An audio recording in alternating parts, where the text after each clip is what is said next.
Welcome to the Exam Coach 11 Plus Exam Daily Vocab Show, where we build your 11 Plus Exam vocabulary one word at a time. Today's word is grave. It is pronounced grave, and it is spelt G-R-A-V-E. The word grave has two meanings. Firstly, it is a hole in the ground for a dead body to be buried in, but it also refers to a serious and solemn situation. It's a great word to use if a character is serious and concerned about something.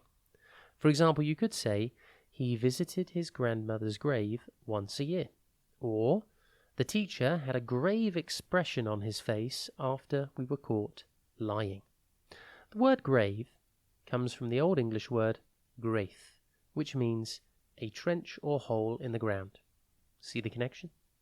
In the movie Coco, the main character, Miguel, visits the land of the dead in order to find his great-great-grandfather.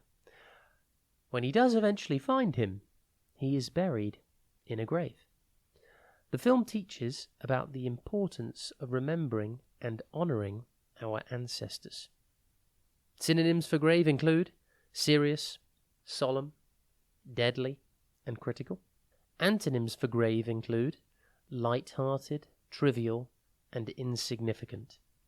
Impress your friends and family by using your new word today, grave. Have a top day ahead, and we'll be back tomorrow at the same time for another Exam Coach 11 Plus Exam Daily Vocab Show.